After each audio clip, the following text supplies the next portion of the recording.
Sir మొట్టమొదటిసారి ఈరోజు గురుస్థానికి రావడం జరిగింది.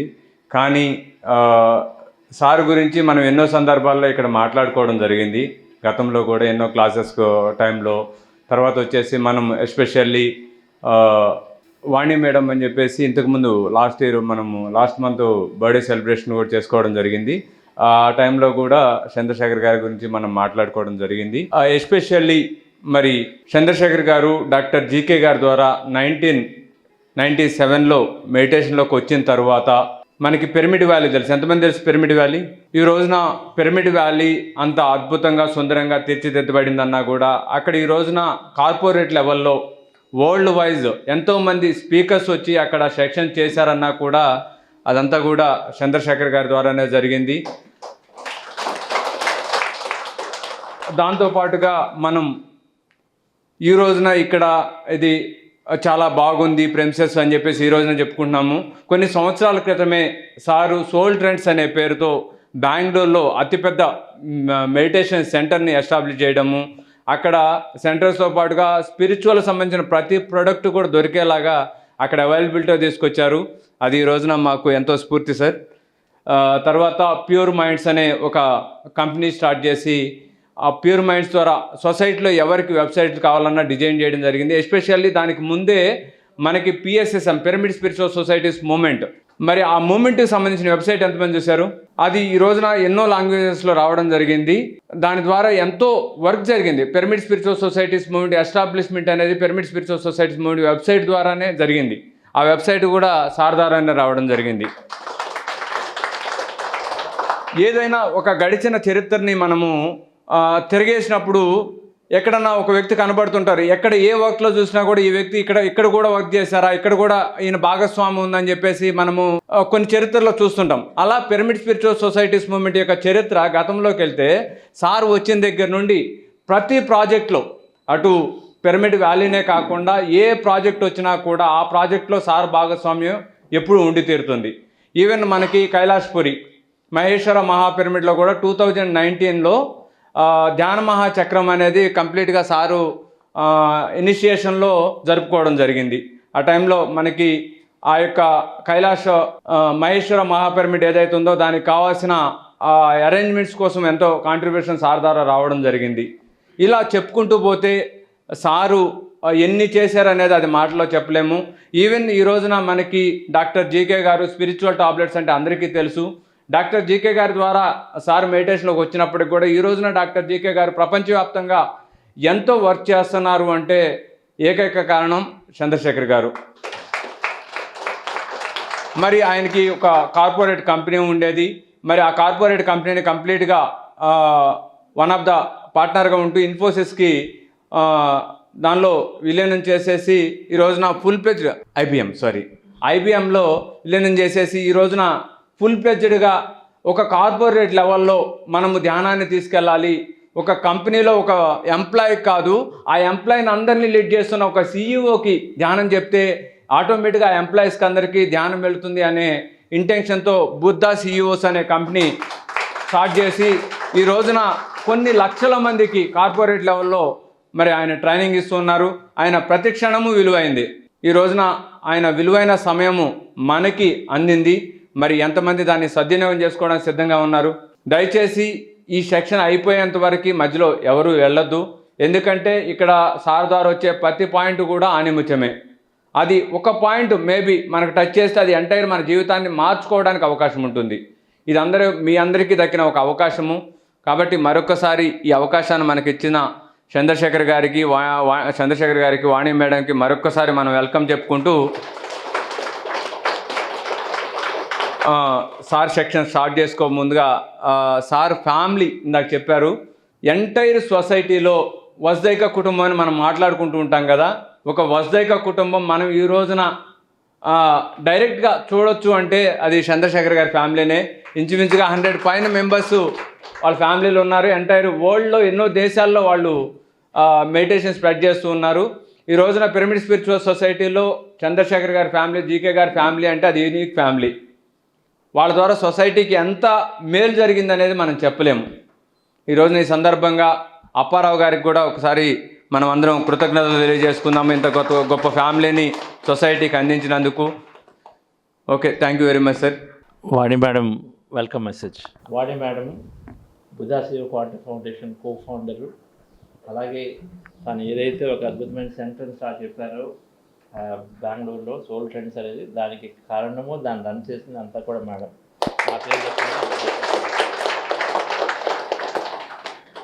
పరమ గురువులు బ్రహ్మర్షి సుభాష్ పత్రి గారికి ఆత్మ ప్రణామాలు. ఇక్కడ వచ్చిన ఆత్మ బంధువులందరికీ నా ఆత్మ ప్రణామాలు. ఏదైతే సోల్ ట్రెండ్స్ అని చెప్పారో మేమిద్దరం చేసామని, అది పత్రిసారి ఇనిషియేషన్. సార్ చెప్పిన తర్వాతే అది స్టార్ట్ అయింది. ఫస్ట్ పిరమిడ్ వ్యాలీలోని సోల్ మేనేజ్మెంట్ సర్వీసెస్ అనే బుక్ స్టోర్ ఉండేది. దానికి పత్రిసార్ అక్కడ వర్క్ చేయడానికి నాకు ఆపర్చునిటీ ఇచ్చారు. అక్కడ ఏ ప్రోడక్ట్ అయితే పెట్టాలి అని సార్ ఒక పెద్ద లిస్ట్ ఇచ్చారు. పిరమిడ్ విజయ్ పిరమిడ్స్ చేస్తారని, అలా ఎవరెవరిది కిషోర్ గురించి అందరి గురించి చెప్పి వాళ్ళందరితో కమ్యూనికేట్ చేసి పెద్ద లిస్ట్ ఇచ్చి వాళ్ళందరినీ ఈ స్పిరిచువల్ ప్రోడక్ట్స్ అంతా కూడా ప్రతి పిరమిడ్ మాస్టరు ఈ స్పిరిచువల్ ప్రోడక్ట్స్తోని ఇవన్నీ టూల్స్, స్పిరిచువల్ టూల్స్ ఇవన్నీ యూజ్ చేయాలని సార్ ఇచ్చిన లిస్ట్ ప్రకారము మనం అక్కడ పెట్టడం జరిగింది. స్టార్టింగ్లో 5,000 రూపీస్ సేల్స్ అయ్యేది పిరమిడ్ వ్యాలీలో. ఓన్లీ బుక్స్ ఉండేవి, పిరమిడ్స్ ఉండేవి.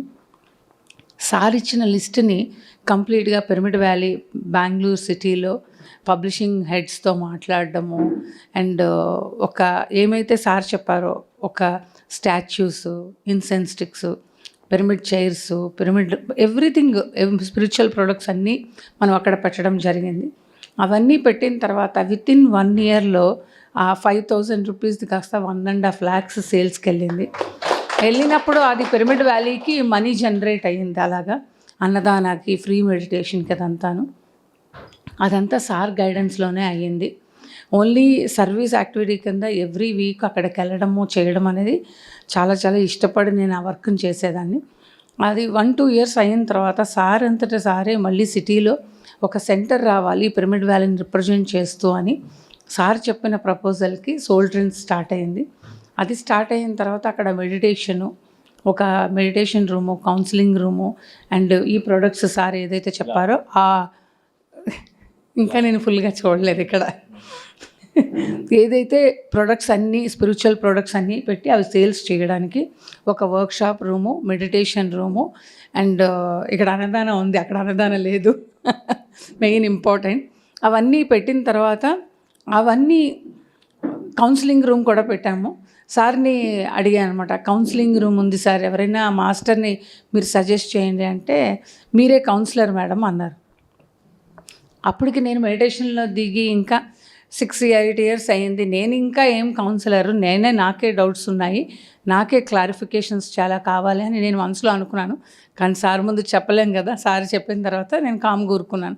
ఆయన ఎందుకు చెప్పారో సరే వర్క్ స్టార్ట్ చేద్దామని ఆ విధంగా నేను ఆ సెంటర్లో మార్నింగ్ వెళ్ళి ఈవినింగ్ ఆల్మోస్ట్ నైట్ 8 వరకు ఉన్నప్పుడు ప్రతిసారి నాకు అర్థమైంది ఏంటంటే ఎంతోమంది వచ్చి వాళ్ళ థింగ్స్ చెప్పినప్పుడు వాళ్ళ ప్రాబ్లం అయి ఉండొచ్చు, వాళ్ళ షేరింగ్ అని చెప్పినప్పుడు నేను వాళ్ళకి ఏదైతే నేను మాట్లాడడం, నేను నా పరంగా చెప్పడం మొదలుపెట్టానో అది నేను ముందు నేర్చుకోవడం అనేది జరిగింది. అప్పుడు ఊరికినే మాస్టర్స్ ఎప్పుడు చెప్పరు, వాళ్ళకి చెప్పే ద్వారా నేను నేర్చుకున్నాను. టీచింగ్ అంటే మనం నేర్చుకోవడానికి అనేది గ్రేట్ ఆపర్చునిటీగా తీసుకున్నాను. అది నాకు సోల్ ట్రెండ్స్ మేజర్ ట్రాన్స్ఫర్మేషన్ లాగా అయింది. Thanks to Patri sir. ప్రతి వర్క్ ఇచ్చేటప్పుడు ఆ వర్క్ ద్వారా నేర్చుకొని ముందుకెళ్ళడమే ఆయన నేర్పిస్తూ వచ్చారు. ఆ విధంగా పిరమిడ్ వ్యాలీ ప్రాజెక్ట్ నుంచి ఈ రోజు వరకు ఏ వర్క్ చేస్తున్నా ఎవ్రీథింగ్ సార్ ఇనిషియేషన్తోనే జరిగింది. ఆయన చెప్పిన ప్రతి దాంట్లోని నేర్చుకోవడం అనేది తెలుసుకోవడం జరిగింది. కానీ అంటే ఇవ్వడం అనేది సార్కి తెలిసినట్టుగా ఎవరికి తెలియదేమో. అది మనీ, జ్ఞానము, ఇది ఇంకొకటి అనే సపరేషన్ ఉండదు. తన దగ్గర ఉన్నది ఇవ్వడం అనేది ఒకటే ఉంటుంది. అది ఏ విధంగా అంటే దాన్ని అన్ని విధాలుగా ఉంటుంది. అది కంటిన్యూస్గా చూడడం కాదు, మేము ఎక్స్పీరియన్స్ చేసాము. అందుకని ఈ లైఫ్లో సార్ ద్వారా ఏదైతే మేము ఎక్స్పీరియన్స్ చేశామో అది చేయాలని మనస్ఫూర్తిగా డిసైడ్ చేసుకున్న తర్వాతే ఆ జర్నీ అమేజింగ్గా జరుగుతుంది. ఏది ఇందులో భాగమో అందులో భాగం కాదు, ప్రతి దాంట్లోని అడుగు పెట్టిన తర్వాత ఆనందము ఒక ఎక్స్పీరియన్స్ చేయడం అవుతుంది. బుద్ధాశివ క్వాంటమ్ ఫౌండేషన్ ద్వారా కూడా ఎంతోమందికి రీచ్ అవుతుంది కూడా. ఎవరిన ప్రతి ఇంట్లోని పత్రిసారి జర్నీయే మాకు గుర్తొస్తుంది. అందుకని మనందరము మన రెస్పాన్సిబిలిటీని మెడిటేషన్ స్ప్రెడ్డింగ్ గురుస్థాన్ ఇలా స్టార్ట్ అవ్వడం అనేది, రోజుకి 150 పీపుల్ ఉదయం నుంచి సాయంత్రం వరకు వస్తారు అంటే, మార్నింగ్ ఫుడ్ పెట్టి మెడిటేషన్ నేర్పించి ఇంతలాగా చేయడానికి ఎవరికైనా ఎందుకు ఏమవసరము, ఎవరిది వాళ్ళ లైఫ్. కానీ ఇలా చేస్తున్నారంటే వాళ్ళ రెస్పాన్సిబిలిటీ స్ప్రెడ్ చేయాలన్నది, వాళ్ళ జాబులు మానేసి వాళ్ళు ఇలాంటి సెంటర్స్ పెట్టి వచ్చిన ప్రతి ప్లేస్ని మనం బెస్ట్గా ఎక్స్పీరియన్స్ చేయాలి. మన ఎక్స్పీరియన్స్ని క్యారీ చేసి మనం ఎవరితో ఇంటరాక్షన్ అవుతున్నామో వాళ్ళందరికీ ఇన్ఫ్లుయెన్స్ చేసి వాళ్ళు ఇంకొక నలుగురికి చెప్పే విధంగా మనం రెడీ చేయాలి. మనందరి బాధ్యత అది. అదే మేము చేస్తున్నాము. Thank you so much. So పత్రికారితో ఒక బోర్డు లెవెల్లో, ఒక కంపెనీ యొక్క బోర్డు లెవెల్లో ఒక ప్రాబ్లం వచ్చింది. ఆ బోర్డులో ఉన్నటువంటి డైరెక్టర్స్ వాళ్ళకి గొడవలు ఉన్నాయి. సో నేను ఇన్వాల్వ్ అయినప్పుడు దానికి నేను కూడా అందులో ఉన్నాను. అంటే ఒకరొకరు పడదు కదా, జీవితంలో ఎక్కువ జరిగేది అదే. మన ఒపీనియన్ ఒకలా ఉంటుంది, ఆతలకు ఇంకోలా ఉంటుంది. దానికి నప్పదు. సో నప్పక అది ఒక పెద్ద ప్రాబ్లంగా అవుతున్నప్పుడు సార్ దగ్గరికి వెళ్ళి ఇలాగా పిరమిడ్ వ్యాలీకి వెళ్తూ ఈ ప్రాబ్లం గురించి చెప్తున్నాను. ఇలా జరుగుతుంది సార్, అది ఇది అంటే, దీనికి ఏంటి ఇంకా బాగా పెద్ద అవుతుంది అది ఇది అన్నప్పుడు ఆయన కళ్ళలోకి చూస్తూ, చంద్ర, టీ కప్పులో తుఫాన్ అంటే తెలుసా అన్నారు. నువ్వు చెప్పేదంతా కూడా టీ కప్పులో తుఫాన్ లాంటిది. నువ్వు ఎలా పట్టుకుంటే అలాగా, ఎంత సమస్య అనుకుంటే అంత సమస్యగా ఉంటుంది. టీ కప్పులో తుఫాన్ ఎలా ఉంటుందండి? అంత చిన్నగా ఉంటుంది. మనం ఊహించుకున్న దాన్ని బట్టి ఉంటుంది. నువ్వు చెప్పిందంతా చూసిన తర్వాత టీ కప్పులో తుఫాన్లా ఉంది నీ పరిస్థితి. సో నేను దానికి ఎందుకు ఎంత అవుతా అని చెప్పగా నాకు అర్థమైంది. అంటే అంత బోర్డు లెవెల్లో సమస్యలను కూడా, ఒక సంస్థకి సంబంధించినటువంటి కంపెనీలో డైరెక్టర్ల మధ్య సమస్యలను కూడా అంత సునాయాసంగా సింపుల్గా తీసుకోవాలి. జీవితాన్ని మరీ ఎక్కువగా ఓవర్కునే అలా చిన్నదాన్ని పట్టుకొని పెద్దదిగా చేసుకోవడం కాదు అని చెప్పేసి ఆయన ఉద్దేశం. అంటే ధ్యానం ద్వారా, ఈ ఆధ్యాత్మిక శాస్త్రం ద్వారా మనం ఇటువంటి అద్భుతమైనటువంటి జ్ఞానాన్ని తీసుకుంటూ దాన్ని మన జీవితంలో అద్భుతంగా పాటించగలుగుతాం. అప్పుడు లైఫ్ సింపుల్ అయిపోతుంది. అయితే అదేవిధంగా ఇంకొకసారి ఆయన ఏం చెప్పారు, ఇంకొకసారి ఒకరోజు రాత్రి ఇక్కడ పత్రిసారిని ఎంతమంది కలిశారు పత్రిసారిని? ఓకే, చాలామంది ఉన్నారు. Very nice. ఒకరోజు రాత్రి సార్తో ఎక్కువ ఇంట్లో ఉన్నప్పుడు ఈ వెబ్సైట్ వర్క్స్ అని ఇంకోటి చేస్తున్నప్పుడు ఆయన ఎలాగైతే మన జీవితాన్ని చాలా ఈజీగా తీసుకోవాలనుకుంటామో అలాగే దాని యొక్క ఆయన స్కెడ్యూల్ ఎలా ఉండేది, రోజుకి దాదాపు ఒక 20 గంటలు వర్క్ చేసేవారు సార్. 6 గంటలకి స్టార్ట్ అయితే, అంటే ఒక గొప్ప మాస్టర్ గురించి చెప్పుకుంటే మనకి ఇన్స్పిరేషన్.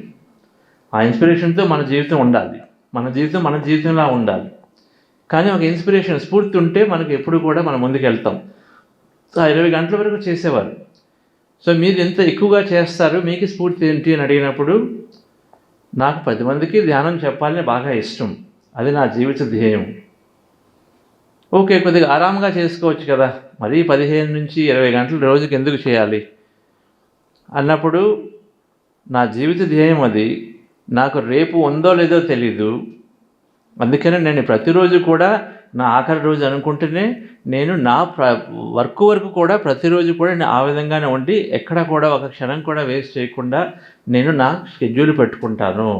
ఎందుకంటే నాకు అది ఇష్టం కాబట్టి, రేపు ఉందో లేదో తెలియదు కాబట్టి, నా జీవితంలో ఏది నాకు ముఖ్యమో దాని మీద కాలాన్ని వృధా చేయకుండా నేను ఎప్పుడు కూడా తీసుకుంటానే ఉన్నారు.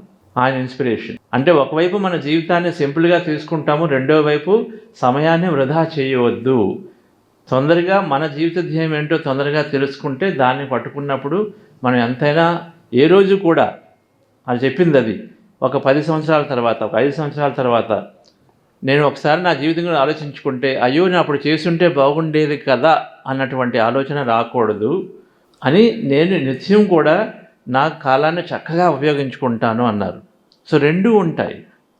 ఒక గొప్ప మాస్టర్ ఏ రోజు కూడా క్షణాన్ని వృధా చేయకుండా అలాగని చెప్పేసి జీవితాన్ని పూర్తిగా సీరియస్గా ప్రతిదాని సమస్య రాగానే సీరియస్గా తీసుకోకుండా సింపుల్గా ఉండగలగాలి అని చెప్తూ మనం ధ్యానం ద్వారా చక్కగా చేయగలుగుతాం. Dear friends, thank you. చక్కగా ఈ వర్క్షాప్కి వచ్చారు ఇక్కడ. రైట్, ఇందులో ధ్యానం ఒక 3 నెలల నుంచి పైగా చేసిన వాళ్ళు ఎంతమంది ఉన్నారు? 3 నెలల నుంచి పైగా నేర్చుకొని చేస్తున్నవారు. ఓకే, సో ఈ సెక్షన్ మోస్ట్లీ కొత్తగా వచ్చిన వాళ్ళు అయితే. ఓకే, ఈరోజు కొత్తగా వచ్చిన వాళ్ళు, ఈరోజు కొత్తగా ధ్యానం గురించి. ఓకే, దేనికి వచ్చావు ఈ వర్క్షాప్కి? నీ పర్పస్ ఏంటి? ధ్యానం గురించి, దాని గురించి వచ్చావు. ఓకే, ఇంకా మీరు ఎవరు ఈరోజు? నీ గురించి తెలుసుకోవడానికి. Okay, right. ఇక్కడ చేసిన వాళ్ళు ఉన్నారు కదా, మీరు దేనికి మామూలుగా వచ్చింది? మీ ధ్యేయం ఏంటి వర్క్షాప్ గురించి? దేనికి వచ్చినట్లు మీరు చెప్పండి మేడం. ఒత్తిడి ఉపశమనం తెలుసుకోవడం కోసం వచ్చారు. Okay, right right. సో నేను నా younger brother medical doctor GK గారి ద్వారా 99లో ధ్యానంలోకి రావటము, ఆయన స్టూడెంట్గా ఉంటూ, అప్పట్లో మెడికల్ స్టూడెంట్గా ఉంటూ ధ్యానం చేస్తే చక్కగా మన జీవితంలో ఎంతో విజయం ఉంటుంది అన్నారు. ఎంతమందికి తెలుసు ధ్యానం ద్వారా విజయం ఉంటుంది, సక్సెస్ ఉంటుంది అని? ఓకే, అందరికీ తెలుసు ధ్యానం ద్వారా సక్సెస్ ఉంటుంది. ధ్యానం ద్వారా ఒత్తిడి ఎలా తగ్గుతుందో మనకు కావాల్సినట్టు అంతా కూడా జరుగుతూ ఉంటుంది. సో అయినప్పుడు నేను పట్టించుకోలేదు విజయం ధ్యానం ద్వారా ఎలాగొస్తుంది. ధ్యానం అనేది ఏంటది? మనశ్శాంతి కోసము. ఓకే, దాని గురించే మెయిన్గా అనుకుంటాం కదా. ఇంకా అప్పుడే ఎందుకు, ఇంకా చాలా టైం ఉంది కదా నీకు, ఇంకా అప్పటికి తనకి 28 సంవత్సరాలు. కానీ డిలే చేసి వచ్చినట్టు 10 సార్లు కరెక్ట్ అవ్వడం జరిగింది 99లో. సో సార్ ఒకటే చెప్పారు స్టార్టింగ్లోనే చూస్తూనే, నీకు జీవితం గురించి తెలియదు అన్నారు. నువ్వు ఏదైనా సాధించవచ్చు కానీ, అప్పటికి అమెరికాలో ఉంటూ నువ్వు ఏదైనా చేయొచ్చు కానీ జీవితం ఎలా జీవించాలో నీకు తెలియదు. ఒక చిన్న పిల్లవాడిని చూపించి ఈ పిల్లవాడిదని నేర్చుకోమన్నారు. అప్పటికి నేను 10 సంవత్సరాల నుంచి అమెరికాలో జాబ్ చేస్తూ ఉన్నాను, ఎంతో సక్సెస్ఫుల్ అనుకున్నాను. అప్పుడు అర్థమైంది, నేను బిట్స్ ప్లాన్లో చదువుకొని చక్కగా చేస్తూ ఎంతో విజయాలు సాధించాను అనుకున్నటువంటి దశలో ఆయన చెప్పింది, నీకు జీవితం అంటే జీవించడమే తెలియదు అన్నారనమాట. సో అది ఒక ఛాలెంజింగ్గా నన్ను ఛాలెంజ్ చేసినట్టు అనిపించింది. ఒక గొప్ప మాస్టర్ ఎప్పుడు కూడా అలాగే చేస్తారు, వాళ్ళని తట్టి లేపుతారు. అది నా మొదటి ఇంటరాక్షన్ ఆయనతో. మొట్టమొదటి ఇంటరాక్షన్లో మొదటి 5 నిమిషాల్లో జరిగిన సంఘటన అది. సో నాకు ఒక 3 నెలలు అయితే ఇలా ఎలా చెప్తారు 10 మంది మధ్యలో, నాకు అందరి నా మొహం మీద చెప్పారు అని చెప్పేసి బాధగా ఉన్నా. కానీ డాక్టర్ జీకే గారి యొక్క ప్రోత్సాహంతో, అప్పాజీ గారు మా ఫాదర్తో ప్రోత్సాహంతో, అంటే సపోర్ట్తో నేను దీని గురించి శోధించడం మొదలుపెట్టాను. ఎంక్వైరీ చేయాలనిపించింది. వదిలేస్తే 10 సార్లు వచ్చేదేమి లేదు. ఒకవేళ నేను పట్టుకుంటే నాకు ఎంతో రావచ్చు అన్నటువంటి విషయం అర్థమైన తర్వాత, సో దాన్ని నేను పట్టుకొని పూర్తిగా రీసెర్చ్ చేసినప్పుడు నాకు అనిపించింది, నేను అప్పటికే ఈ స్టార్టప్ కంపెనీస్లో ఉంటూ ధ్యానాన్ని అయితే నాకు ఒక 3 సంవత్సరాలు రావటం వెళ్ళడం జరిగేది కానీ పూర్తిగా దిగలేదు. కానీ ఒక 3 సంవత్సరాల తర్వాత సపోర్ట్ చేస్తాను కానీ ఫైనాన్షియల్గా ఫంక్షన్కి వెళ్ళి రావడమే కానీ రోజు ధ్యానం లేదు. కానీ 3 సంవత్సరాల తర్వాత ఒక 2 నెలలు పూర్తిగా ధ్యానం చేశాను. ధ్యానం చేయడం అంటే రోజుకి రెగ్యులర్గా ఒక 2 నెలలు రోజుకి 1 గంట ధ్యానం చేస్తూ, అప్పట్లో ఎన్నో పుస్తకాలు ఉండేవి, బుక్స్ చదవటం నేర్చుకుని అది బాగా చదవడం మొదలుపెట్టాను. ఆ 2 నెలల్లో ఎన్నో పుస్తకాలు చదివాను. ఒక 5 బుక్స్ చదివి ఉంటాను. 5-6 పుస్తకాలు చదువుతూ, ఇంగ్లీష్ బుక్స్ నార్మల్గా మంచిదే. ఒక 2 నెలల్లో ఒక 5-6 బుక్స్, పెద్ద పుస్తకం చదివామంటే చాలా బాగా చదివినట్లే. అవి చదువుతూ ఆ 2 నెలలు రెగ్యులర్ ధ్యానం చేసిన తర్వాత నాకు వెంటనే తెలిసింది, మనలో ఉన్నటువంటి ఆనందం కానీ, బాధలు కానీ, సంతోషం కానీ ఏవైనా సరే కేవలం ఎక్కడున్నాయి? మన మనసులో ఉన్నాయి. 90% మన మనసులో ఉన్నాయి. మనసు మారితే ఆ సంఘటన అలాగే ఉంటుంది. సంఘటన ఎప్పుడు న్యూట్రలే. దానికి పాజిటివ్ లేదు, నెగిటివ్ లేదు. కానీ దానికి ఎవరు తగిలిస్తారు పాజిటివ్ నెగిటివ్ అనేది? మనం ఇచ్చిన అర్థాన్ని బట్టి ఉంటుంది. ఆ విషయం తెలుస్తుంది నాకు పూర్తిగా. మనం ఎన్నో అర్థాలు ఇస్తున్నాం. ఈరోజు ఇక్కడికి రావడానికి ఎవరినైనా సపోజ్ రానివ్వలేదు అనుకోండి, దానికి మనం ఒక అర్థాన్ని ఇస్తాం. అయ్యో నేను మిస్ అయిపోయాను అనుకుంటే దాని నుంచి మన బాధ వస్తుంది. ఓకే, నాకు అవసరం కాదేమో, దీనికన్నా అద్భుతమైనది ఇంకోటి నెక్స్ట్ ఉండొచ్చేమో, అందుకని ఈసారికి నాకు రాలేదేమో అనుకున్నప్పుడు మనకి అక్కడ బాధ ఉండదు. రైట్? సో ఇలా మనం ఇచ్చే అర్థాన్ని బట్టి మనకి ఆనందమా దుఃఖమా ఉందని చెప్పేసి అప్పుడు అర్థమైంది. అర్థమైన తర్వాత ఈజీగా అప్పటి నుంచి ఆఫీస్లో ఈ స్ట్రెస్ అనేది లేకపోవటము. ఎందుకంటే స్ట్రెస్ ఎప్పుడు వస్తుందండి? స్ట్రెస్ ఎప్పుడు వస్తుంది? మనం అనుకుని రాకపోయినా, వద్దనుకుని వచ్చినా బాధలు వస్తాయి. దానికి సంబంధించిన ఊరికి వర్రీస్ వస్తాయి, ఏమైపోతుందో అని చెప్పేసి. స్ట్రెస్ ఏంటంటే ఏదైతే మనకి సరిగ్గా లేదో దాని గురించి పదే ఆలోచిస్తూ ఉంటాడు, దానికి స్ట్రెస్ అంటాం. ఓకే, ఎవరైనా చనిపోయిన తర్వాత బాధపడడం మొదలు పెడతాం. దాని గురించి పదే అలాగా బాధపడుతూ ఉంటాం. ఎంత కష్టమైన అవ్వండి, కానీ దాని గురించి చేస్తాం. ఒక బిజినెస్ లాస్ వస్తుంది, ఒక జాబ్ పోతుంది, జాబ్ రాదు, ఇంట్లో గొడవలు జరుగుతాయి. జరిగిన తర్వాత దాని గురించి ఎవరెవరి ఫ్రెండ్స్తో బాగా గొడవ జరుగుతుంది, దాని గురించి మరే చెప్తాం. అదంతా స్ట్రెస్ అంటాం. సో ఎప్పుడైతే ధ్యానంలోకి వచ్చామో ఫస్ట్ థింగ్ మనకు జరిగేది ఈ ఆలోచనలు. మైండ్ ఎప్పుడైతే పూర్తిగా మారుతూ ఉంటుందో మైండ్ సెట్ షిఫ్ట్ అంటాం. ధ్యానంలోకి వచ్చినప్పుడు నాకు జరిగింది mind set shift. Mind set అంటే మనం ఉండేటువంటి మన పర్సనాలిటీ, మన ఆలోచన తీరు పూర్తిగా మారుతుంది. అప్పట్లో నేను వినేవాడిని, ఎంతమందికి తెలుసు మన ఆలోచనల ద్వారా మన వాస్తవము అని చెప్పేసి. మన ఆలోచనల ద్వారా మన వాస్తవము అని ఎంతమంది పూర్తిగా నమ్మి దానిలో ఆ విధంగా జీవిస్తున్నారు? ఇక్కడ చేతులెత్తండి. మన ఆలోచనల ద్వారా మన వాస్తవం కారణము.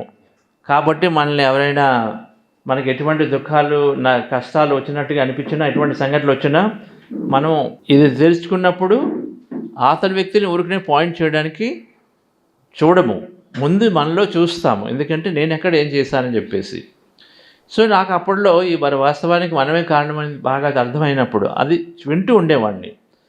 వింటున్నప్పుడు అది చాలా స్ట్రేంజ్గా అనిపించేది. ఎందుకంటే అంతవరకు నాకు ఏదైనా సరిగా రాకపోయినా ఆఫీసులో దానికి కారణం మా బాస్ అనో లేకపోతే మా కొలీగ్ అనో వాళ్ళే ఉండేవారు, కానీ మనం కాదు కదా. ఎప్పుడు కూడా అవతలి వ్యక్తే మనకు అన్నీ కాజ్ చేస్తున్నారు, మనం కాదు. మనకు సరిగ్గా లేదనుకోండి, గవర్నమెంట్ చేసింది. మనకు ఫైనాన్షియల్ సరిగ్గా లేకపోతే మా పేరెంట్స్ చేయలేదు. ప్రతిదానికి కూడా ఎవరో ఒకరు చూపించుకుంటాం. అయితే ఇప్పుడు అర్థమైంది, మనం ఎప్పుడైనా ఎవరినైనా మనకి ఇబ్బందులు ఉన్నప్పుడు అవతలి వ్యక్తుల గురించి మనం చూపిస్తే మనం ఏం చేస్తున్నట్టు లెక్క? హెల్ప్లెస్నెస్తో ఉంటాము, నిస్సహాయత అంటాం. నిస్సహాయం అయినట్టే కదా. పక్క వాళ్ళ గురించి వాళ్ళ ద్వారా వాళ్ళు మారితే మనం మారుతాం అనుకుంటాము, వాళ్ళు మారకపోతే మరి దేనిలో ఇంకా నిస్సహాయతగా ఉంటాము. వాళ్ళు ఒక 10 సంవత్సరాలు మారకపోతే మన జీవితం కూడా ఆ 10 సంవత్సరాలు అలాగే వెళ్ళిపోతుంది. రైట్? అయితే ఎప్పుడైతే మన ఆలోచనల ద్వారా మన వాస్తవం తెలిసిందో, ఎప్పుడైతే ఈ మనస్సు ఆలోచించే తీరు మారిందో, ఆటోమేటిక్గా మన ఆలోచన తీరు మారినప్పుడు మన జీవితం ఖచ్చితంగా మారాల్సిందే. మన ఆలోచన తీరు మారినప్పుడు మన జీవితం మారాల్సిందో అది నాకు అవ్వడం మొదలుపెట్టింది. ముఖ్యంగా మొదట ఆఫీస్లో బాసెస్తో కానీ కొలీగ్స్తో కానీ మనం డీల్ చేసే విధానంలో, వాళ్ళు మనతో రెస్పాండ్ అయ్యే విధానంలో కూడా చాలా మార్పులు జరిగాయి. అంతవరకు వీళ్ళు బయాస్డ్గా ఉన్నారు, వీళ్ళు ఏమైనా కోఆపరేట్ చేయట్లేదు అనుకున్నవి పూర్తిగా మారాయి. ఓకే, బాగుంది, నాకు ఈ ఒత్తిడి తగ్గింది, బాగుంది, ఇంకా నేను పుస్తకాలు చదువుతున్నాను. ఎందుకో తెలియనటువంటి ఆనందం ఉంది. ధ్యానం చేస్తే తెలియని ఆనందం వస్తుంది. ఎందుకు వస్తుంది? తెలియకుండానే ఆనందంగా ఉంటుంది. ఎంతమందికి ఉందంటే అలాగా? దేనికి వస్తుందంటే అది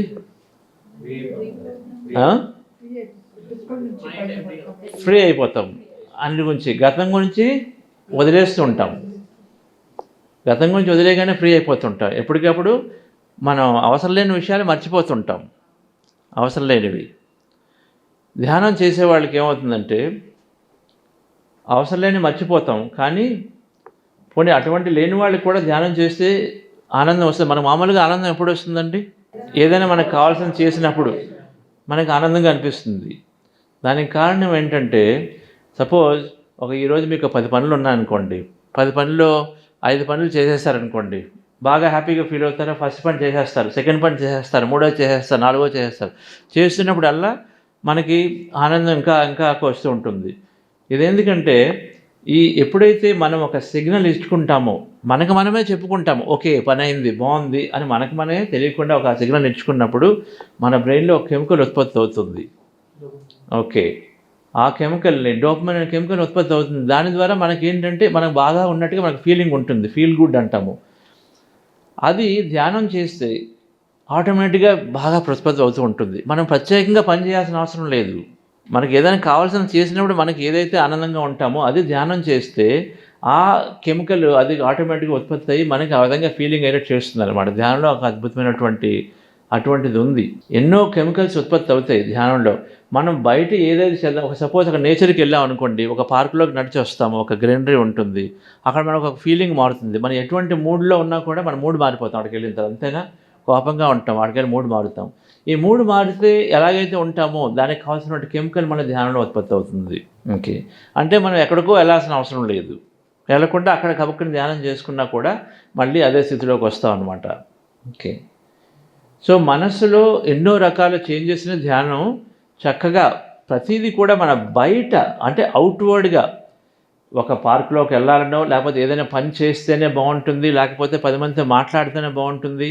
ఏదైతే బాహ్యంగా మనం చేస్తున్నామో ఆ బాహ్యమైనవి చేస్తే ఏదైతే మన మనసులో ఉత్పత్తి అవుతుందో అవన్నీ కూడా ధ్యానం ద్వారా అవి చేయకుండానే ఉత్పత్తి అవుతాయి.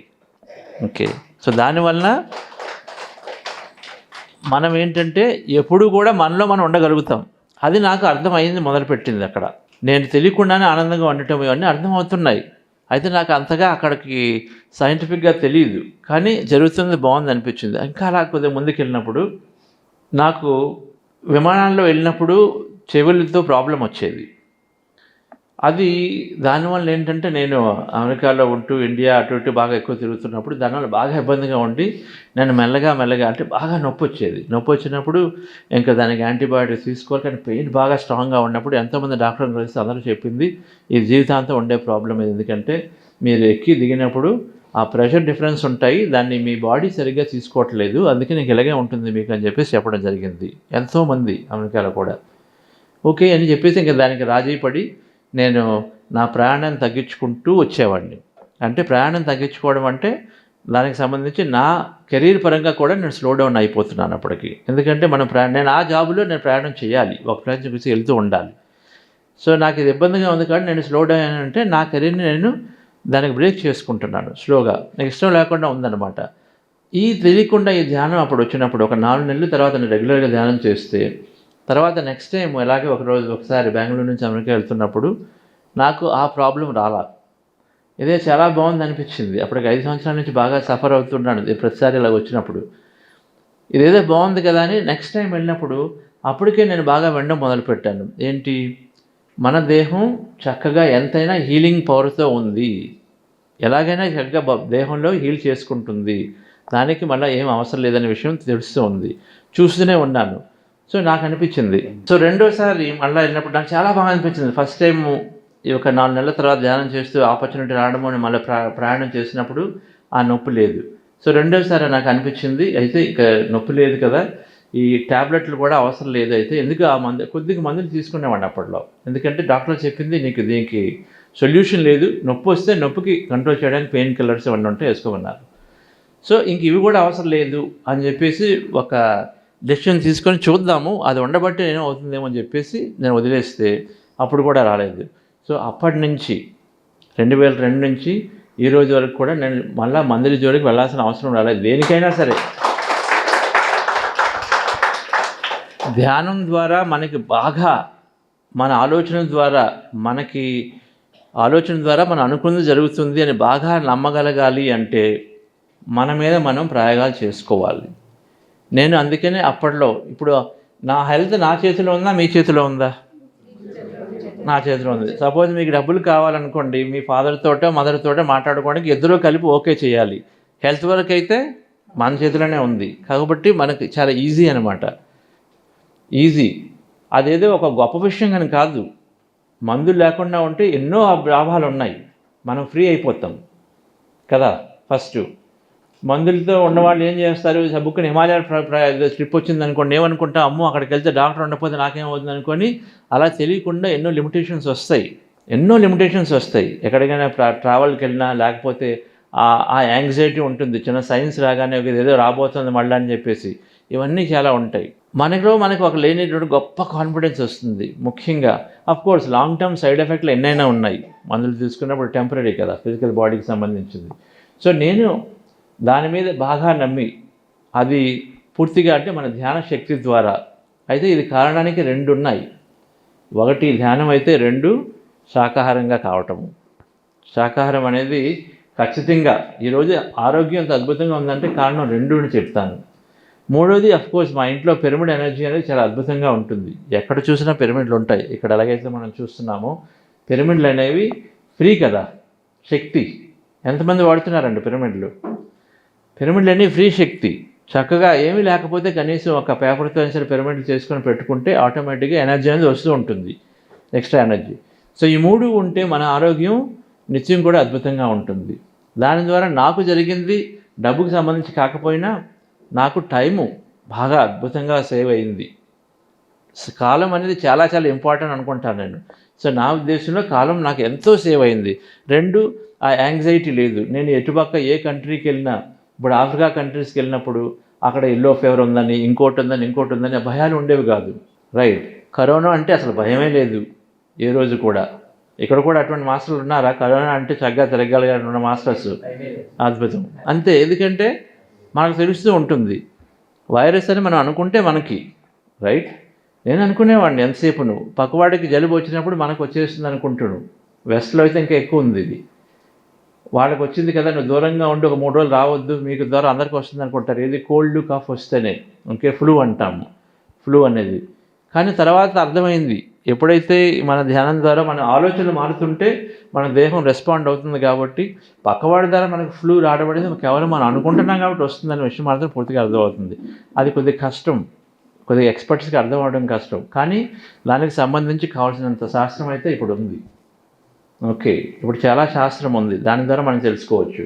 సో డియర్ ఫ్రెండ్స్, ఆ విధంగా నాకు ఎప్పుడైతే ఈ హెల్త్లో ఒక అద్భుతమైనటువంటి చేంజ్ వచ్చిందో, అలాగే నా స్ట్రెస్ మారినప్పుడు నాకు అనిపించింది ఇది చాలా చాలా ఉపయోగము, దీన్ని ఖచ్చితంగా మనం పట్టుకోవాలి అనిపించిన టైంలో నాకు పత్రిక గారి ద్వారా, పాల్ గారి ద్వారా ఈ పిరమిడ్ వ్యాలీ అనే సంస్థలో సేవ చేయడానికి అవకాశం లభించింది.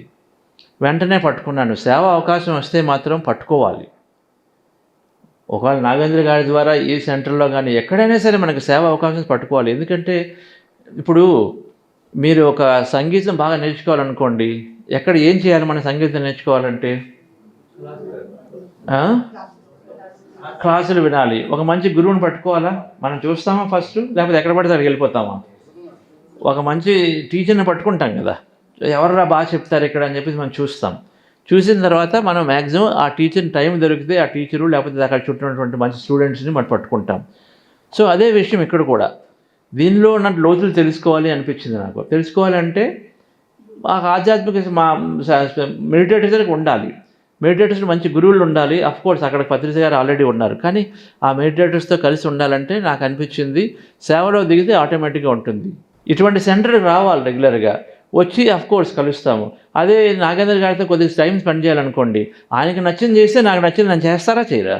జీవితంలో ప్రతి ఒక్కరు కూడా గివ్ అండ్ టేక్ అనేది ఉంటుంది, అదే ప్రతి చోట జరిగేది అదే.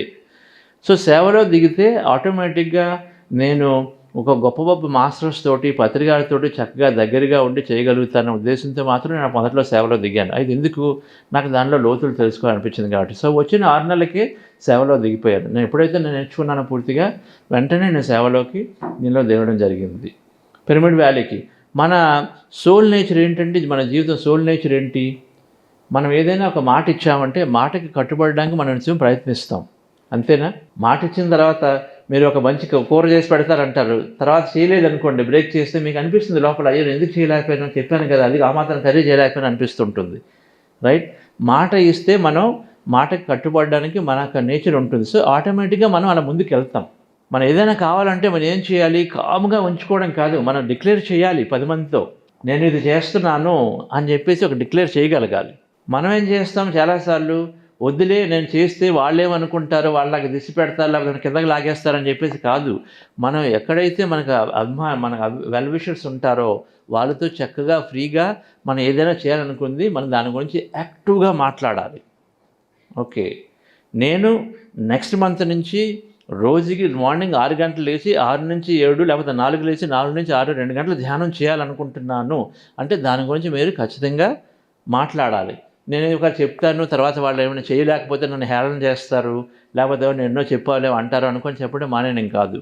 ఓకే, మనకు కావాలనుకున్నది డిక్లేర్ చేయాలి. సో సర్వీస్ అనేది నేను కమిట్ చేసి అక్కడ పిరమిడ్ వ్యాలీ ఇంటర్నేషనల్ ఒక ట్రస్టీగా ఉండడానికి ఏమొస్తుందో తెలియదు, దాని ద్వారా మనకి ఏం ఇవ్వాలో తెలియదు, కానీ ఒక మంచి ఉద్దేశంగా దిగడం అనేది జరిగింది. దిగిన తర్వాత డిఫరెంట్ సేవలో దిగితే మన జీవితం ఎంతైనా అద్భుతంగా ఉంటుంది. ఇక్కడ ఎంతమంది సేవ చేస్తున్నారు? ధ్యానం, మెడిటేషన్ సర్వీస్. ఓకే, జీవితం అద్భుతంగా ఉందండి, చాలా అద్భుతంగా ఉంది. Okay okay, good. మెడిటేషన్ సేవలో దిగితే ఆటోమేటిక్గా ధ్యానానికి సంబంధించిన ప్రతిదీ కూడా మనకి వచ్చి తీరుతాయి. మన దృష్టి ఎక్కడ ఉంటే మన శక్తి అక్కడ, మన శక్తి ఎక్కడ ఉంటే మన మేనిఫెస్టేషన్ అంటే మన జీవితంలోకి అనుభవాలు రావడం మొదలు పెడతాయి. సో అంతే సూత్రం, మన దృష్టి ఎక్కడ ఉంటే ఎప్పుడైతే ధ్యాన సేవలో దిగుతామో మన దృష్టి అంతా ఆటోమేటిక్గా దానికి సంబంధించినప్పుడు ఒక మాస్టర్ మీదో, ఒక ప్రాజెక్ట్ మీదో, ఒక 10 మందికి హెల్ప్ మీదో, లేకపోతే దాని ఒక బుక్ మీదో దాని మీదే ఉంటుంది. ధ్యాన సేవలు ఏముంటాయండి? ఒక పుస్తకాల గురించి ఉంటుంది, లేకపోతే ధ్యానం చేంజ్ గురించి ఉంటుంది, పిరమిడ్ల గురించి ఉంటుంది, ఒక మంచి విషయాల గురించి ఉంటాయి. మన దృష్టి మంచి విషయం అనేది ఉన్నప్పుడు మన శక్తి అక్కడికి వెళ్ళి మనకు వాటికి సంబంధించిన అన్నీ కూడా మనకు తెలుస్తూ ఉంటాయి.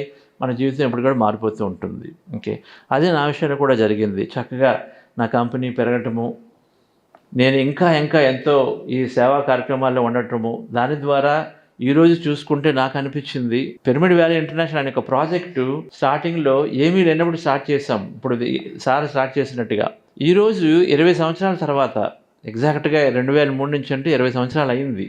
దాదాపు 28 లక్షల మందికి ధ్యానం అక్కడ నేర్పబడింది. 20 సంవత్సరాల క్రితం ప్రాజెక్ట్ స్టార్ట్ చేయడానికి డబ్బులు కూడా లేవు. దాని స్టోరీ తర్వాత వీలైతే చెప్పుకుందాం.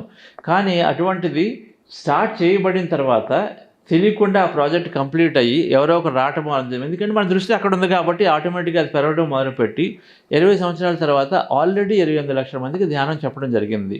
అదే ఇంకా లేదు అనుకుంటే ఆ రోజు లేదు, కానీ దాన్ని పట్టుకోవడం ద్వారా ఎంత చక్కగా ఎంత అద్భుతంగా జరిగింది.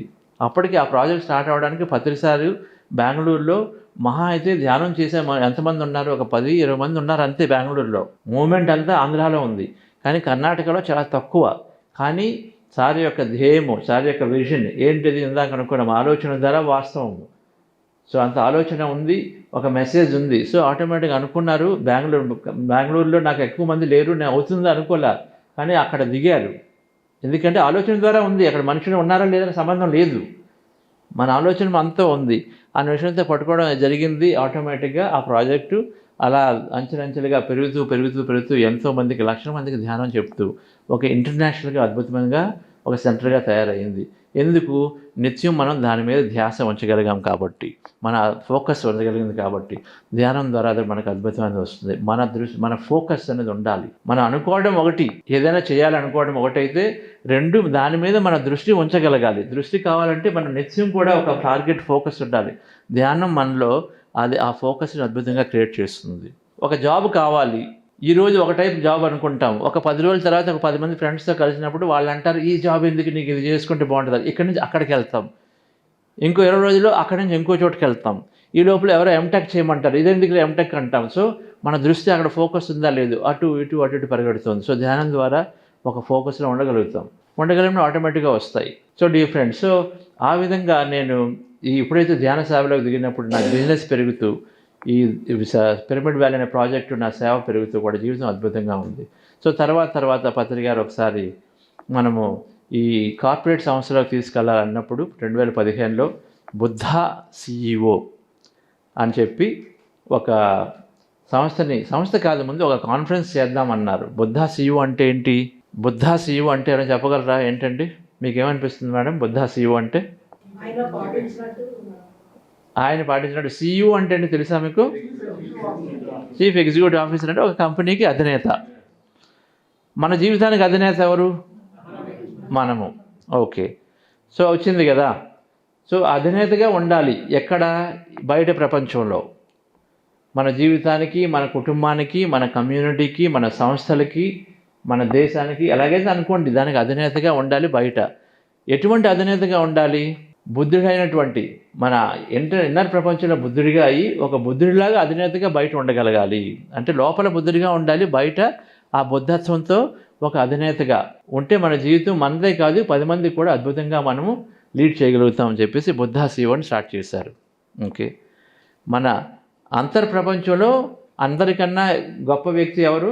బుద్ధుడు. అంటే ఆ ఎన్లైటెడ్ స్థితిలోకి వెళ్ళిన వారు ఎవరు? బుద్ధుడు. బాహ్య ప్రపంచంలో హైయెస్ట్ పొజిషన్లో ఉన్నవారు ఎవరండి? CEO. సో రెండు చక్కగా జోడిస్తాం అన్నమాట.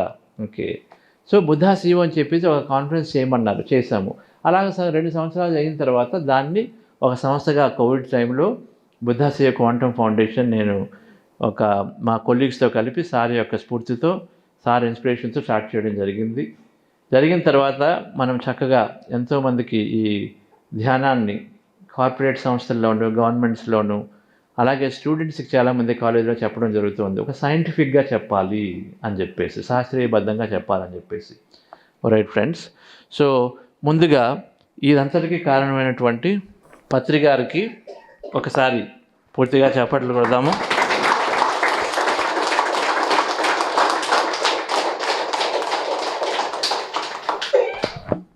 ఎస్, సో పత్రి గారు ద్వారా ఒక గొప్ప మాస్టర్. ఎంతమంది వీడియోస్ చూశారు పత్రి సార్ వీడియోస్? కలవకపోయిన వాళ్ళు ఇంకా ఎక్కువ మంది ఉన్నారు. ఖచ్చితంగా మనము అందరం కూడా ఈ మాస్టర్ యొక్క వీడియోస్ చూడాలి. జీవితాన్ని ఎంత గొప్పగా చేసుకోవచ్చు, జీవితాన్ని ఎంత సింపుల్గా ఉంచవచ్చు, జీవితాన్ని ఎంత ఈజీగా చేసుకోవచ్చు అని ఎన్నో రకాలుగా. పత్రి సార్ స్పెషాలిటీ నాకు బాగా నచ్చింది ఒక 3 విషయాలు. ఒకటి, ప్రతిదీ కూడా సామాన్యంగా ఉంటుంది, చాలా సింపుల్గా ఉంటుంది. ఫర్ ఎగ్జాంపుల్ నాకు బాగా నచ్చింది ఇది, no hurry, no worry, no waste time అన్నారు.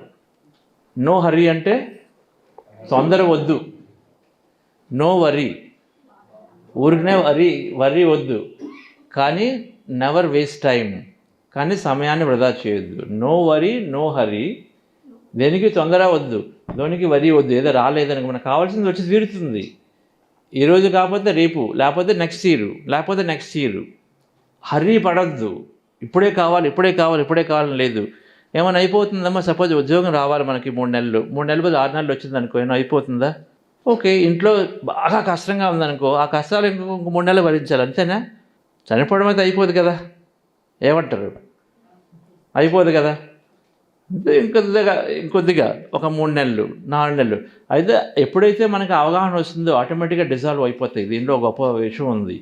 మనం వర్రీ అవుతూ ఉండకుండా అవగాహన వచ్చి ఇది కాస్త మేనేజ్ చేయగలుగుతాను, ఎప్పుడైతే అవగాహన వచ్చి దాన్ని తీసుకోగలుగుతామో ఆ కష్టం అక్కడితో డిజాల్వ్ అయిపోతుంది. దీన్నే కార్మికంగా మనం దాన్ని దాటాము అంటాం. మన కర్మని దాటడం అంటే ఉన్నదాన్ని యాక్సెప్ట్ చేయగలగాలి. ఆ యాక్సెప్టెన్స్ కోసం మనకు వస్తాయి, పేషెన్స్గా యాక్సెప్ట్ చేయాలి. So no hurry, no worry, కానీ టైం వేస్ట్ చేయొద్దు. ఇప్పుడు అంటే తొందరపడద్దు, అలాగని వరీ అవ్వద్దు, కానీ కాలాన్ని మాత్రం వేస్ట్ చేయకూడదు, ఏదో ఒకటి చేస్తూ ఉండాలి. ఓకే, సింపుల్గా ఉంటాయి ప్రతిగా చెప్పేది. 2, నీకు నువ్వే మాస్టర్వి, అప్పో దీపో బాబా, బీ ఏ లైట్ అంటే యువర్ సెల్ఫ్ అంటే నీకు నువ్వే దిక్కు అని చెప్పేసి అప్పట్లో నేను చదువుతుండేవాడిని. నా దగ్గరికి వస్తే నేను సొల్యూషన్ ఇవ్వను, నేను ఒక గైడ్గా మాత్రమే ఉంటాను. ఇక్కడ సెంటర్కి వస్తే మనకు సొల్యూషన్ రాదు. ఎవరు కూర్చొని మీకు ప్రాబ్లం చెప్తే, బాగా సార్ నాకు రియల్ ఎస్టేట్ ప్రాబ్లం ఉందండి, అది ఉందని అంటే ఇక్కడ సొల్యూషన్స్ ఇచ్చేవారు కాదు. అక్కడ ఏంటంటే మీరు చెప్పిందంతా విని ధ్యానంలో కూర్చో, ఇంకా నీకు మెసేజ్లు వస్తున్నాయా, దానికి నీకేమనిపిస్తుంది నువ్వే ఆలోచించు అని చెప్పేసి చెప్పేవాళ్ళు ఉంటారు. అంటే గైడ్ చేస్తారు అంతే. మన సొల్యూషన్ మనకే రావాలి. నాగేంద్ర గారికి ఈజీ, మీకు ఒక ఏదో ఉంది, ఆ టైంకి సొల్యూషన్ ఇచ్చేస్తారు. మళ్ళీ నెక్స్ట్ టైం ప్రాబ్లం వస్తే మళ్ళీ నాగేంద్ర గారికి వస్తారు. మళ్ళీ 3వసారి వచ్చినా ఆయన ఉండరు. అప్పుడేమవుతుంది, మనకి సొల్యూషన్ ఎవరు ఇస్తారు? ఎదుక్కోవాలి, మళ్ళీ ఇంకో నాగేంద్ర గారిని ఎదుక్కోవాలా? అదే సొల్యూషన్ మనలోనే ఉంది. కాబట్టి మన సొల్యూషన్ మనమే. అది నాకు బాగా నచ్చింది. అంటే you are the master of yourself అని. శిష్యుడు మాస్టర్, గురువుడు శిష్యుడు అనే కాన్సెప్ట్ లేదన్నారు. నాకు బాగా నచ్చింది. నేర్చుకోవడం వరకే ఉంది, కానీ అక్కడ ఎంతసేపు వాళ్ళు నాకు చెప్తారు చేసేస్తేనే అయిపోతుంది సొల్యూషన్ అనేది కాదు. మన జీవితానికి సంబంధించి మనమే మాస్టర్గా ఉండాలి, మన మాస్టరీ. అందుకనే ఎప్పుడు కూడా మాస్టరీ అనేది ఫస్ట్ ధ్యానం ద్వారా వస్తుంది, మన జీవితం మీద మాస్టరీ వస్తుంది. మూడో విషయం నాకు బాగా నచ్చింది, అందరి దగ్గర నుంచి నేర్చుకోమండం. మాస్టరీ అన్నారు అంటే మాస్టరీ అన్నప్పుడు అందరూ నువ్వు నిన్ను ఒకటే అన్నారు, ఫ్రెండ్గా ఉండడం బాగా చెప్పారు. నీ జీవితాన్ని నువ్వే మాస్టర్ అన్నారు, అందరి దగ్గర నేర్చుకోమన్నారు. ఎంతసేపు నా బుక్సే చదువు లేకపోతే ఎందుకు కాదు. ఎందుకు అది సైంటిఫిక్గా ఏంటి, నేర్చుకోవాల్సింది ఎంత ఉందండి? అనంతం. అనంతాన్ని నేర్చుకోవాలంటే ఒక్కరి ద్వారా అయిపోతుందా? అనంతం దగ్గరగా ఉన్నప్పుడు ఒక్కరు అనేది ఎప్పుడు కూడా లిమిట్. అనంతం ఉన్నప్పుడు ఒక్కరు ఉండరు, అక్కడ అనంతమైన ఉంటారు. సో నేర్చుకోవాల్సింది ఎంతమంది ద్వారా? అందరి ద్వారా నేర్చుకోవాలి. నాకు బాగా నచ్చింది. ప్రతి సంస్థకి వెళ్ళినప్పుడు ఏముంటుంది, ఈ బుక్సే ఉంటాయి, ఎంతసేపు అవే రెఫర్ చేస్తారు. వాళ్ళు రాస్తారు కదా, రాసినటువంటి 10, 20, 30 బుక్స్ ఉంటే వాటినే చదవమంటారు, లేకపోతే వాళ్ళ గురువులు చదవమంటారు, కానీ అంతకన్నా ఎక్కువ లేదు. సో ఈ 3 విషయాలు నాకు అద్భుతంగా నచ్చాయి. అంటే ఓపెన్నెస్ ఉంది. ఈ మాస్టర్ని పట్టుకుంటే లిమిట్ లేకుండా ఎంతైనా నేర్చుకోవచ్చు అనిపించింది. ఎంకరేజ్ చేస్తున్నారు అంతా రీసెర్చ్గా, మీరు చదవండి, చదివి అందులో నచ్చింది తీసుకుంటే నచ్చింది వదిలేయమన్నారు. ఓకే, అంతా కూడా ఓపెన్నెస్ ఉంది. నాకు బాగా నచ్చింది సార్ ద్వారా. నీకు నువ్వే మాస్టర్ అన్నారు, నేర్చుకోవడానికి ఎవరిదైనా నేర్చుకోవాలి, ప్రతి ఒక్కరిదైనా నేర్చుకోవాలన్నారు. చెప్పేది చాలా సింపుల్గా ఉంది. ఏదో శ్లోకాలు వల్లించి ఒక 10 సేపు శ్లోకాలు మాట్లాడి ఒకసేపు నార్మల్గా మాట్లాడడం లేదు, అదంతా తక్కువ. రైట్, ఉన్న టైం చక్కగా ఉంది. సో ఈ విషయాలకి నాకు బాగా నచ్చి సార్తో అప్పటి నుంచి జర్నీ చేయడం మొదలుపెట్టండి ఫ్రెండ్స్. ఒక గొప్ప మాస్టర్. రైట్, ఇంతవరకు మీరేం విన్నారో మీ పక్క వాళ్ళతో కాస్త డిస్కస్ చేయండి. మీరు తెలుసుకున్న పాయింట్లు చెప్పండి మేడం. మేడం కూడా మనం తిరిగి చెప్తారు మిస్ అయిపోతే. చెప్పండి, ఇద్దరిద్దరు లేకపోతే ముగ్గురు గురించి మాట్లాడండి.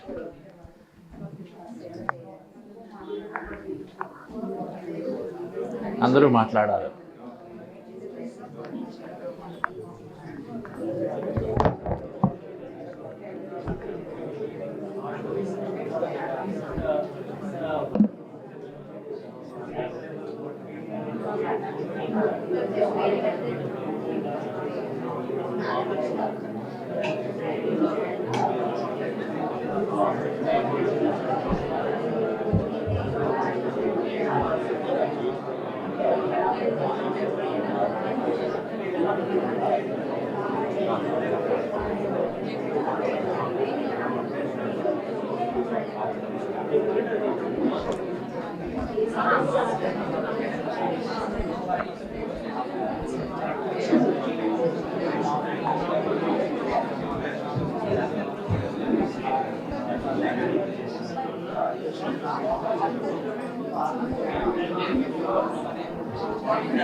Okay,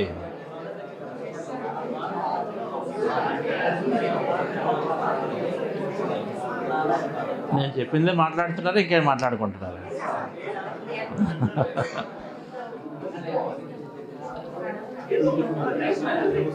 right. సో ఫ్రెండ్స్, ఇక్కడ ఎవరైనా బుద్ధాశివ ప్రోగ్రామ్స్ అటెండ్ అవుతున్నారా? బుద్ధాశివ ప్రోగ్రామ్స్ ఎవరైనా అటెండ్ అయ్యారు ఇక్కడ?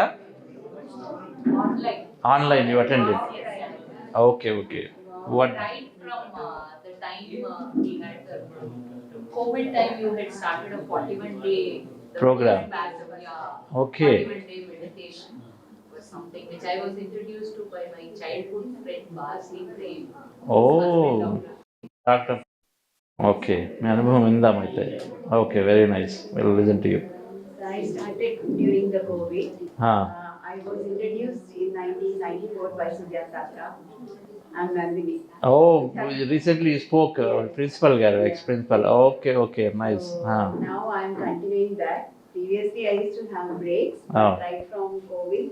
I've done 41 days and now walk thrive also you were the one. Thrive recently, yes. And I'm continuing again with the same videos daily. Awesome. Every day 30 to 9. Awesome. Okay, very nice. మన brain చక్కగా మనం ఏదైనా నేర్చుకుందాన్ని repeat చేస్తే మొదటిసారి విన్నప్పుడు ఈ స్లైడ్స్తో ఒక 20% మాత్రం నేర్చుకుంటాం. స్లైడ్స్ లేకుండా 5% వెళ్తుంది మన బ్రెయిన్లోకి. స్లైడ్స్ 20% వెళ్తుంది. అంటే నేను ఒక 10 మాటలు చెప్తే అందులో 2 మాత్రమే వెళ్తున్నాయి. మనం ఒకసారి రిపీట్ చేసామనుకోండి 2, 3 అవుతాయి. అంటే ఆ జస్ట్ మీరు అలా ఒక 30 సెకండ్ కానీ రిపీట్ చేస్తే చక్కగా మీరు నేర్చుకుంది ఇంకా స్ట్రాంగ్ అయిపోతుంది అనమాట. ఓకే, అందుకని ఇలా రిపీట్ చేయమంటుంటాను. అప్పుడు మనం నేర్చుకుంది అలా కొద్దిగా గుర్తుకుంటుంది. మరి రోజంతా టైం స్పెండ్ చేస్తున్నా కదా, దీని నుంచి ఉపయోగం ఉండాలి కదా. బయటికి వెళ్ళిపోయి 2 రోజుల తర్వాత మనం మర్చిపోతే ఉపయోగం ఏముంటుంది, రైట్ ఫ్రెండ్స్? సో యాక్టివ్గా పార్టిసిపేట్ చేయండి. బాగా చేశారు, థ్యాంక్ యూ, చక్కగా మాట్లాడుకున్నారు. సో అలాగే ఎస్, అవును మేడం. ఓకే, సో అలాగే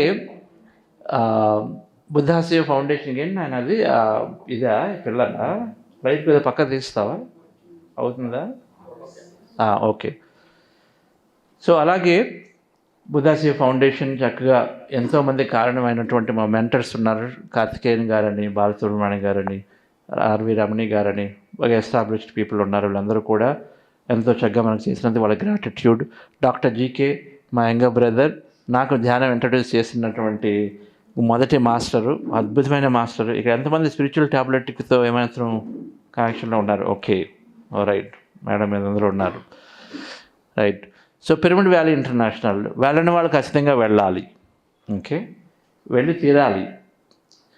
మనం ధ్యానంలో ఉన్నాము అంటే దీనికి సంబంధించిన హైయెస్ట్ శక్తి ప్రతిసారి దీని పేరు న్యూ శంబాల అన్నారు. Pyramid valley international new Shambala అంటే ఎంతో శక్తివంతమైన ప్లేసు. అది అటువంటి అనుభవాలు కూడా ఉన్నాయి చాలామందికి. కాబట్టి ఎప్పుడో ఒకసారి వీలు చూసుకొని మనం అనుకోవాలి. ఇప్పటి నుంచి అనుకుంటే ఈరోజు కాకపోతే నెక్స్ట్ ఇయర్కి అవుతుంది. అనుకుంటారా? మనమేమనుకుంటాం చాలాసార్లు, నాకు ఇప్పుడు ఫైనాన్స్ లేదు, సరిగా లేదులే, లేకపోతే నా ఆఫీస్ బిజీగా ఉన్నానులే, లేకపోతే నా చిన్నపిల్లలు ఉన్నారు, నా వల్ల ఏమవుతుందిలే అని చెప్పేసి అక్కడితో ముందు ఆగిపోతాం. కానీ మనకు కావాల్సిన దానికి ఎప్పుడు కూడా డియర్ ఫ్రెండ్స్ మనం ముందు అనుకోవాలి. ఓకే, నేను చేస్తున్నాను అనుకోవాలి. మనకు ప్రస్తుతం ఉన్నటువంటి పరిస్థితులతో సంబంధం లేదు. క్వాంటమ్ ఫిజిక్స్ ప్రకారము మనకి ఏది కావాలన్నా కూడా అది ఒక అవకాశంగా ఉంది విశ్వంలో. ప్రతిదీ కూడా, ఇంక్లూడింగ్ నేను ప్రెసిడెంట్ ఆఫ్ అమెరికా అవ్వాలని అనుకున్నా కూడా అవకాశంగా ఉంది. నేను అవ్వగలనా? అవ్వచ్చా?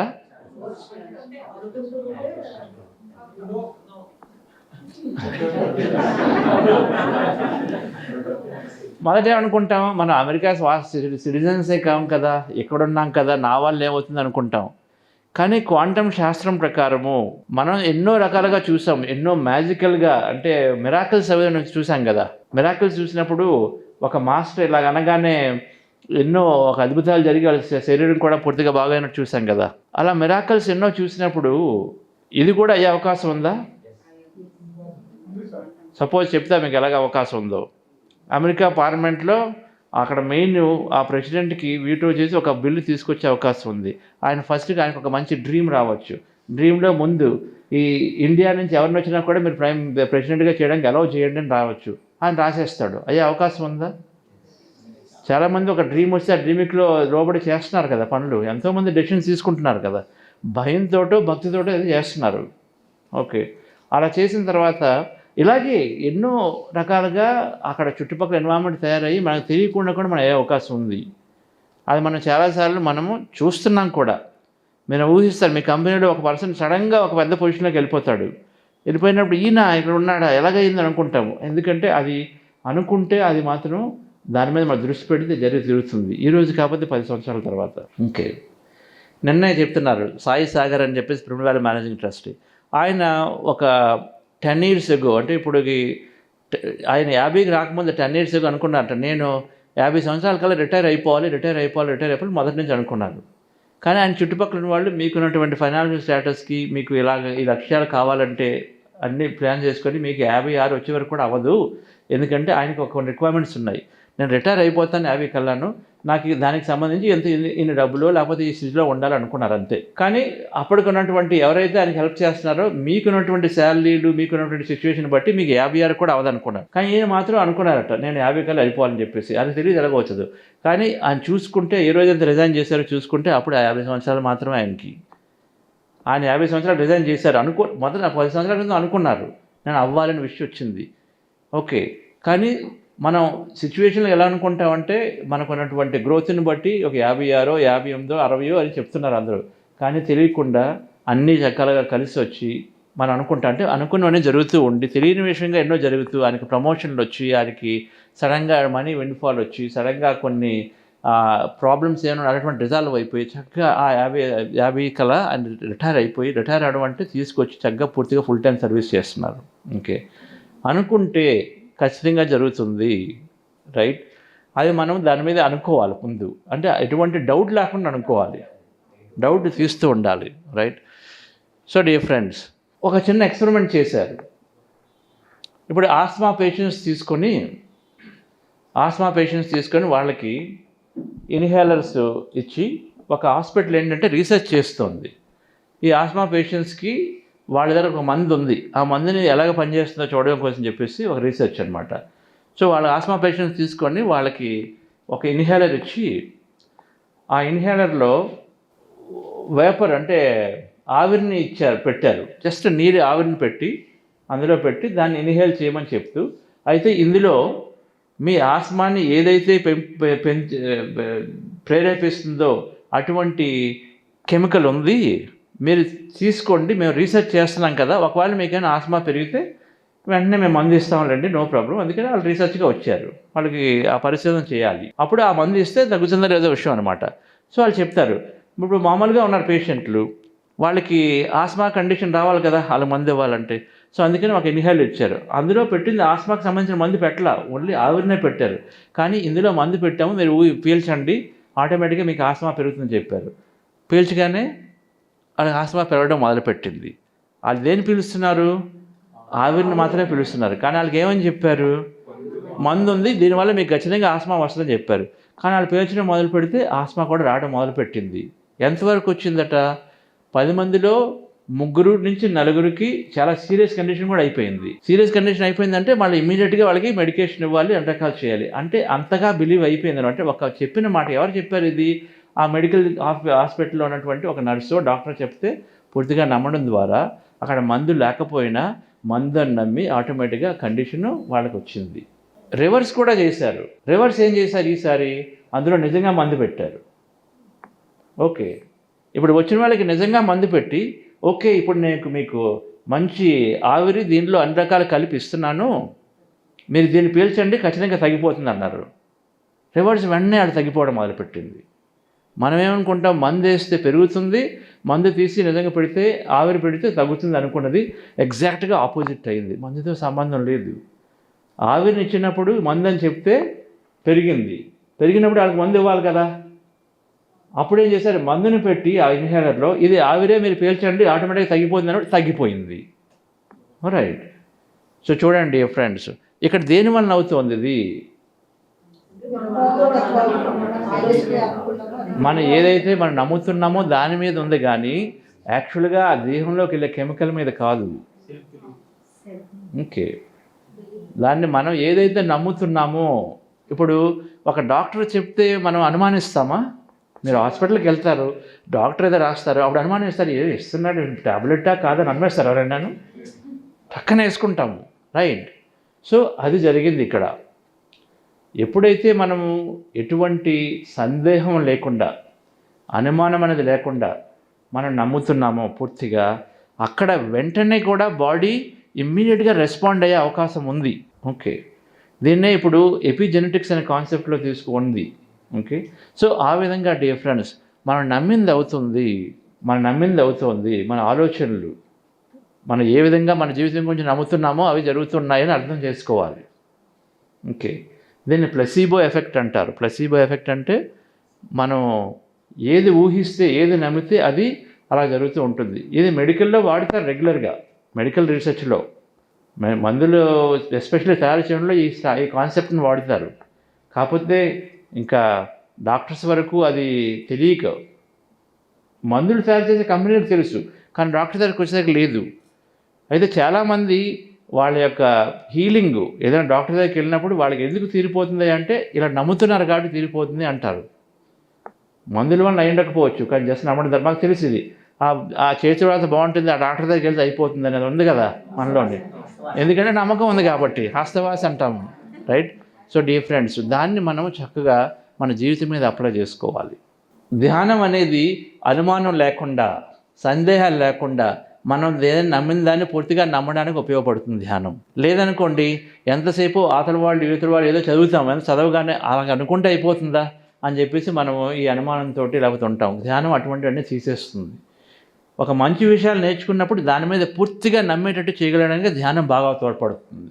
అయితే మంచి విషయాలు నేర్చుకోవాలి కూడా, ఎందుకంటే అనుమానాలు సందేహాలు తీస్తుంది కాబట్టి. సో మంచి విషయాలు నేర్చుకుంటే మన గురించి మనం గొప్పగా ఆలోచించుకోగలిగితే ఆటోమేటిక్గా మన జీవితం మారిపోతూ ఉంటుంది, రైట్? సో ఇది ఈ ధ్యానం ద్వారా ముఖ్యంగా వచ్చేది. మన జీవితం మారాలి అంటే ధ్యానం తీసుకుంటే సందేహాలు అనుమానాలు ఉండవు. అవన్నీ ఎక్కడి నుంచి వస్తున్నాయి? గతం నుంచి వస్తున్నాయి, మన పరిసరాల నుంచి వస్తున్నాయి, మన చుట్టూ ఉన్న వ్యక్తుల నుంచి వస్తున్నాయి. ధ్యానం ఏం చేస్తుంది? వాటికి గేట్ వేస్తుంది. అవసరం లేదులే అని చెప్పేసి అక్కడితో ఆపుతుంది, ఉన్నవాడిని తీసేస్తూ ఉంటుంది ధ్యానం. అయితే మరి ఎటువంటిగా మరి కొత్త విషయాలు ఎప్పుడైతే గొప్పగా నేర్చుకుంటామో వాటి గురించి మనం ఆటోమేటిక్గా మనం తీసుకుంటాం కాబట్టి అవసరం లేని అనుమానాలు ఉండవు, కొత్త విషయాలు వస్తాయి, మన ఆలోచన కొత్తగా ఉంటే మన జీవితం మారుతూ ఉంటుంది. ఇంకా దట్స్ ఆల్, సింపుల్, అంతే, ఇంకేం లేదు. Okay, so dear friends, quantum physics ఏం చెప్తుందంటే శాస్త్రీయం ప్రకారము మన దేహం అంతా కూడా మనం పదార్థం అనుకుంటున్నాం కానీ దేహం అంతా శక్తి. ఇది శాస్త్రం చెప్తుంది. ఇప్పుడు ఎంత పర్సెంట్ శక్తి? అక్కడేముంది? 99.99%. ఇప్పుడు నా దేహం ఈ దేహం మనం పదార్థం అనుకుంటున్నాం పూర్తిగా, కానీ అందులో పరమాణువుల్లోకి వెళ్తే శాస్త్రజ్ఞులు చూసింది ఏంటి? అంతా కూడా కేవలము శూన్యమంతా శక్తి అని చూస్తున్నారు. అదేలాగా మనం కేవలం పదార్థమే కదా చూస్తున్నాము, కానీ లోపల చూస్తే క్వాంటమ్ ఫిజిక్స్ అంటారు ఇదంతా మీరు పదార్థం అనుకుంటున్నారు కానీ ఇదంతా కేవలం శక్తిగా ఉంది. ముందు శక్తి పదార్థంగా అయింది. పరిశీలన ద్వారా శక్తి పదార్థంగా మారుతుంది. అంటే ఎవరో మనల్ని ఇలా పరిశీలిస్తే మనం ఇలా ఉన్నాము. మనం ఎక్కడి నుంచి పరిశీలించుకుంటే నేను నా శక్తిగా ఉన్నటువంటి నేను ఉన్నాను అక్కడ బెంగళూరులో, ఇక్కడికి ఎలాగొచ్చాను? నేను దీని మీద దృష్టి పెట్టాను కాబట్టి. మీరు ఎలాగొచ్చారు వర్క్షాప్కి? మీరు దృష్టి పెట్టకపోతే వచ్చేవారా మీరు? మీకు ఇష్టం లేదనుకోండి ఉంటారు. ఈ లోపల నాగేంద్ర గారు ఎవరో మీ ఫ్రెండ్ ఫోన్ చేసి నువ్వు వెళ్ళు అంటే మీరు దృష్టి మొదలు పెడితే మళ్ళీ వస్తారు, లేకపోతే రారు. ఎప్పుడు మనం దృష్టి పెడతామో అప్పుడే అది మనలోకి వస్తుంది. దృష్టి ద్వారా, పరిశీలన ద్వారా మన శక్తి పదార్థంగా మారుతుంది. శక్తి అంటే ఈ అనుభవం లేదు మీకు కూడా, నాకు లేదు. నేను బెంగళూరులో ఉండి చక్కగా చేసుకునేవాడిని, వేరే అనుభవం వచ్చేది. పదార్థంగా అంటే ఏంటి? నా జీవితంలో ఈరోజు ఈ గురుస్థానంలో ఇది చంద్రుని చూసుకుంటూ మిమ్మల్ని అందరినీ కలవటం అనేది పదార్థం. అంటే పదార్థానికి ఏం చేయాలి? దాంతో ఒక అనుభవం ఉంటుంది కదా ప్రతిదానికి. ఈ అనుభవాన్ని ఈరోజు నేను ఇక్కడ ఎలా పొందాను అంటే నా దృష్టి దీని మీద ఉంది కాబట్టి. అలాగే మీ దృష్టి ఉంది కాబట్టి ఈ 1 డే వర్క్షాప్ రాగలిగాము, లేకపోతే రాదు. ప్రతిదీ కూడా మన దృష్టి ఉంటేనే వస్తుంది. ఇప్పుడు కాకపోతే 10 రోజుల క్రితం, మేబీ ఒక నెల క్రితం, మేబీ ఒక సంవత్సరం క్రితం, మేబీ 5 సంవత్సరాల క్రితం ఉంటుంది. సపోజ్ సడన్గా కారు వచ్చింది అనుకోండి, సడన్గా కారు వచ్చేసింది అనుకుంటాం. వస్తుందా సడన్గా కారు? అది ఎప్పుడూ అనుకొని ఉంటారు, మీరు ఎప్పుడూ అనుకొని ఉంటారు నాకు కారు ఉంటే బాగుంటుంది. ఎన్నిసార్లు మనం సంకల్పాలు ఎంచుకుంటాం మీకు తెలుసా?